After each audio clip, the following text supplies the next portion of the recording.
My mother waited until the room was full. 80 guests, my father's entire plant crew, the general manager, the regional director, the pension board representative. Then she smiled at my father's boss and said, "This is our other daughter. She never really amounted to much." I didn't correct her. I didn't interrupt, because I had already signed the document that determined whether my father would retire comfortably or not, and I knew exactly who in that room answered to me. Stay with me, because what happened in the next 60 seconds ended a 12-year lie. My name is Lillian Grant. I was 35 the night my family decided to reintroduce me as their disappointment again. The banquet hall was lit in warm gold. A slideshow of my father's 40 years at Brant Industrial rotated across the screen. My mother had organized everything down to the centerpiece napkins. Respectability had always been her favorite currency. My sister Hannah stood near the stage in a navy dress. My brother-in-law clapped too loudly at every toast. And I stood near the back wall in a black coat that cost more than my first truck. They never asked how I could afford it. They never asked what I did anymore. They had settled on a story, years ago. It was easier that way. 12 years earlier, I had left college 9 credits short. Not because I failed, because I started buying small, distressed freight routes with borrowed money and sleepless ambition. When I asked my father to co-sign a loan, he wrote 5 words across my business plan. No, get a real job. My mother added her own commentary under his signature. She never amounted to much. I folded that paper and kept it, not for revenge, for clarity. I built Meridian Supply from 1 truck, then 3, then 8, then a regional consolidation, then a holding group, then an acquisition portfolio. It wasn't glamorous, it was numbers, and numbers are quiet. 3 years ago, Meridian acquired Callaway Holdings. Callaway owned Brant Industrial. Brant employed my father. I knew before signing, of course I did. I signed anyway, not to trap him, to grow the business. For 3 years, my father worked under the structure I owned. He never knew, because I never told him, because explaining my life to people who already decided it was small stopped being useful. The retirement banquet was supposed to be about him, and in a way, it still was. When my mother saw my father's boss, Mr. Connolly, she gathered us like trophies. "This is Hannah," she said proudly, "our accountant." Then her hand tightened slightly on my arm. "And this is Lillian." A pause. She never really found her footing. Polite laughter from church friends, the kind that hurts more because it's soft. I watched Mr. Connolly's face. Recognition. Confusion. Arithmetic. He glanced at his phone, then back at me. He knew. He had presented quarterly numbers to me for 3 years. He had requested capital expenditures. He had sought approval for restructuring. He knew exactly who I was. My mother mistook his silence for agreement. "She's in trucking or something," she added lightly. "She keeps busy." Keeps busy was the phrase she used when she didn't want to say unemployed. I could have ended it right there. I could have said it myself. I didn't, because the reveal works best when delivered by authority.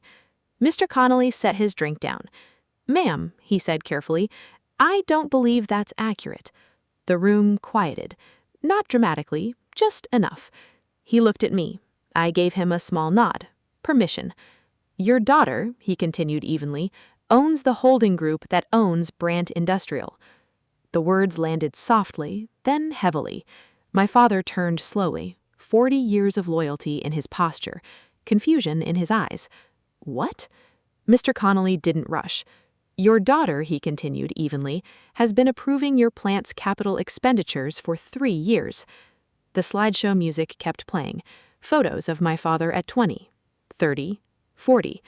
80 guests shifted. Murmurs spread. My sister's face drained. My mother froze. And I still hadn't said a word. Then my father looked at me. Actually looked. Not at the role they assigned me, at me. "You?" he said. "Just that."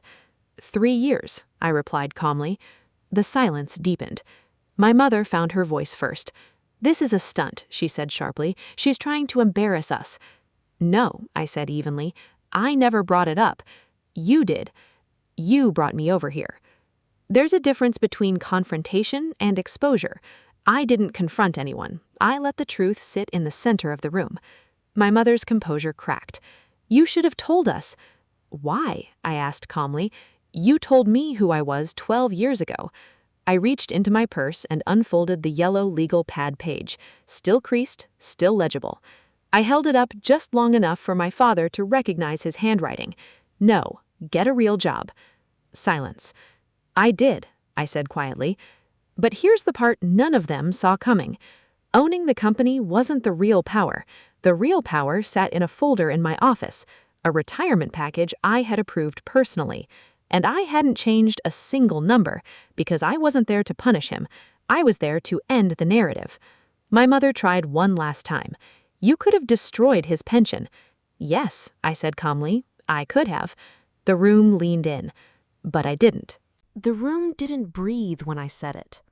I could have, because everyone in that circle understood what that meant. Power. Real power. Not the kind my mother wielded at dinner tables. The kind that signs pension approvals. My father stared at me. You approved it? He asked quietly. Yes. His retirement package had crossed my desk 2 weeks earlier. 40 years of service, full pension vesting, performance bonus, consulting retainer. I signed every page exactly as written. Not a dollar reduced, not a clause altered. You knew, he said. I always knew. The weight of that settled between us. Not anger, not accusation, just recognition. My mother's voice rose again. You see, she said to the room, she's doing this to prove something. No, I replied evenly. I already proved it. The church friends shifted awkwardly. Hannah stepped backward slightly.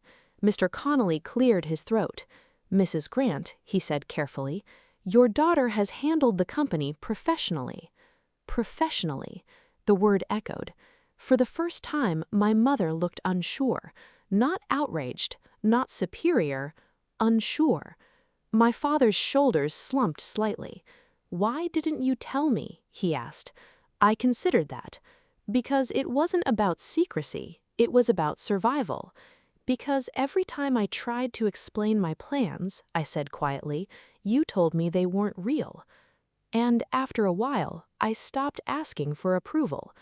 The banquet hall felt smaller now, not hostile, just exposed. Hannah spoke up, her voice thin. You made us look ridiculous. No, I replied evenly, you made yourselves uninformed. There's a difference. My mother looked at Mr. Connolly. This isn't how this was supposed to go. He didn't respond, because this wasn't about optics anymore. It was about truth. Then my father did something I didn't expect. He stepped away from the group, toward me, not aggressively, carefully. Did you ever need help? He asked. The question was simple, but it cracked something open. I did, I said honestly, 12 years ago. He closed his eyes briefly. The slideshow behind us showed him at 35, smiling at a company picnic. I thought I was protecting you, he said, from risk. I know, but you protected me from confidence instead. The room absorbed that, because that's what this had always been about. Confidence, permission, belief. My mother sat down heavily in one of the banquet chairs. The performance had ended. There was no script left. You embarrassed me, she whispered. No, I said gently, you underestimated me. There's a difference between humiliation and revelation. That night wasn't about revenge, it was about correction. My father approached Mr. Connolly. They spoke quietly. I didn't hear the words, but I saw something I hadn't seen before. Respect directed at me, not as a daughter, not as a disappointment, as an executive. The party resumed awkwardly. Music returned. Plates clinked. But nothing felt the same. 3 days later, my father drove to Meridian headquarters. He sat across from my desk, hat in hand, just like in the script we'd never rehearsed. Am I safe? He asked. It wasn't about money. It was about dignity. Yes, I said. You always were. He nodded slowly. I don't know how to fix what I said. You can't fix words, you can change behavior. He left with his pension intact, his consulting contract active, his pride wounded but not destroyed. My mother didn't call for weeks. When she did, her voice was softer. I didn't know, she said. I know, I replied. Hannah texted once. I guess you did amount to something. I didn't answer, because that wasn't the point. They called me a failure. They introduced me as nothing. They told me to get a real job. I built one, signed their paychecks, approved their pensions, and never said a word. Underestimation isn't always an insult. Sometimes it's leverage. If someone ever decided who you were before you finished becoming yourself, build anyway, quietly, completely, and let the room find out when it's too late to change the story.